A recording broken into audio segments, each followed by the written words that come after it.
Assalamualaikum warahmatullahi wabarakatuh. Halo teman-teman, perkenalkan nama saya Nur Herana Kadri dengan NIM 2202095020024. Saya berasal dari jurusan Teknik Informatika dan Komputer Prodi Pendidikan Teknik Informatika kelas PTIKD, Fakultas Teknik Universitas Negeri Makassar. Di video kali ini saya akan membahas 3 topik bahasan. Yang pertama yaitu identitas nasional, dan yang kedua ada integrasi nasional, dan yang terakhir ada konstitusi nasional. Adapun tujuan dari pembuatan video ini adalah untuk memenuhi tugas ujian tengah semester mata kuliah pendidikan kewarganegaraan yang diampuh oleh Bapak Muhammad Asriadi SPD MPD. Nah, yang pertama yang akan kita bahas yaitu identitas nasional Indonesia. Apa sih itu identitas nasional? Identitas nasional lebih dekat dengan arti jati diri, yakni ciri-ciri atau karakteristik yang membedakan bangsa Indonesia dengan bangsa lain. Untuk identitas nasional bangsa Indonesia itu sendiri, yang pertama yaitu bendera kebangsaan atau bendera merah putih. Kemudian lambang negara kita yaitu lambang negara Garuda Pancasila. Ada juga dasar negara kita yaitu Pancasila. Semboyan negara kita itu Bhinneka Tunggal Ika, yang artinya berbeda-beda tetapi satu jua. Kemudian bahasa kebangsaan kita tentunya bahasa Indonesia. Terus ada juga lagu kebangsaan kita yaitu lagu Indonesia Raya. Selanjutnya ada dinamika dan tantangan dari identitas nasional. Yang pertama yaitu tantangan yang dihadapi terkait dengan Pancasila, di mana Pancasila dijadikan sebagai kendaraan politik serta lahirnya desentralisasi. Kemudian yang kedua yaitu upaya menyadarkan bangsa Indonesia terhadap pentingnya identitas nasional. Ini dibuktikan dengan rendahnya atau menurunnya kesadaran masyarakat warga negara dalam bersikap sesuai dengan sila-sila Pancasila. Kemudian yang ketiga yaitu luntur dan memudarnya rasa nasionalisme dan patriotisme. Keempat ada menghadapi tantangan terkait dengan masalah kecintaan terhadap bendera merah putih. Dan yang terakhir ada esensi dan urgensi identitas nasional. Kita sebagai makhluk sosial tentunya akan membutuhkan bantuan orang lain dan tidak bisa bertahan sendiri. Topik bahasan yang kedua yaitu hakikat dan urgensi integrasi nasional. Nah, untuk integrasi nasional itu sendiri berasal dari kata integrasi dan nasional. Kalau dilihat dari artinya, integrasi dapat diartikan sebagai pembauran hingga menjadi kesatuan yang utuh atau bulat. Sedangkan nasional artinya bangsa sebagai bentuk persekutuan dari orang-orang yang berbeda latar belakangnya, berada dalam satu wilayah dan di bawah satu kekuasaan politik.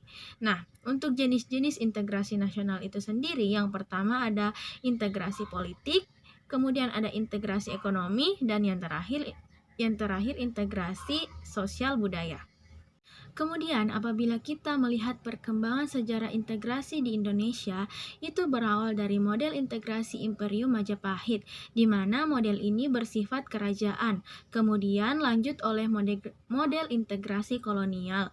Model integrasi kedua ini lebih tepat disebut dengan integrasi atas wilayah Hindia Belanda Baru. Kemudian yang terakhir adalah model integrasi nasional. Model integrasi ketiga ini merupakan proses berintegrasinya bangsa Indonesia sejak bernegara merdeka tahun 1945. Adapun dinamika dan tantangan integrasi nasional, yang pertama yaitu integrasi bangsa. Integrasi bangsa tanggal 15 Agustus 2005 melalui MOU di Vantaa, Helsinki, Finlandia. Pemerintah Indonesia berhasil secara damai mengajak Gerakan Aceh Merdeka atau bisa disingkat GAM untuk kembali bergabung dan setia memegang teguh kedaulatan bersama Negara Kesatuan Republik Indonesia atau NKRI. Kemudian yang kedua yaitu integrasi wilayah. Melalui deklarasi Juanda tanggal 13 Desember 1957, pemerintah Indonesia mengumumkan kedaulatan wilayah Indonesia, yakni lebar laut teritorial seluas 12 mil diukur dari garis yang menghubungkan titik-titik ujung yang terluar pada pulau-pulau negara Indonesia. Kemudian ada integrasi nilai. Untuk integrasi nilai ini sendiri, Pancasila sebagai dasar filsafat negara. Kemudian ada integrasi elit massa, ditandai dengan seringnya pemimpin mendekati rakyatnya melalui berbagai kegiatan. Contohnya, temu kader PKK, kunjungan ke daerah, dan kotak pos presiden. Dan yang terakhir adalah integrasi tingkah laku. Integrasi tingkah laku ini dilakukan dengan pembentukan lembaga-lembaga politik dan pemerintahan termasuk birokrasi. Dan untuk topik pembahasan yang terakhir yaitu hakikat dan urgensi konstitusi negara Indonesia.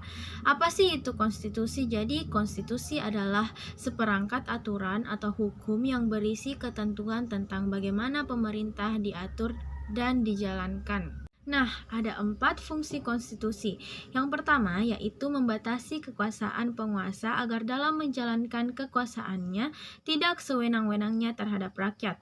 Dan untuk yang kedua yaitu memberi suatu rangka dasar hukum bagi perubahan masyarakat yang dicita-citakan tahap berikutnya.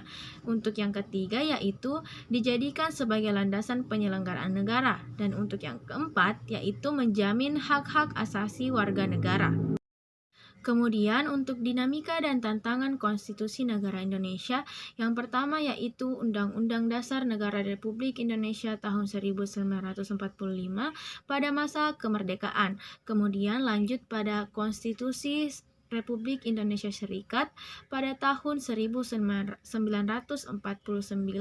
Kemudian Undang-Undang Dasar 1950. Lalu Undang-Undang Dasar Negara Republik Indonesia tahun 1945 pada masa Orde Baru. Kemudian yang terakhir yaitu Undang-Undang Dasar Negara Republik Indonesia tahun 1945 pada masa Orde Lama. Itulah tadi 3 topik bahasan yang telah saya bawakan. Semoga apa yang telah saya sampaikan dapat dipahami dan dimengerti dengan baik oleh teman-teman. Sekian dan terima kasih. Wassalamualaikum warahmatullahi wabarakatuh.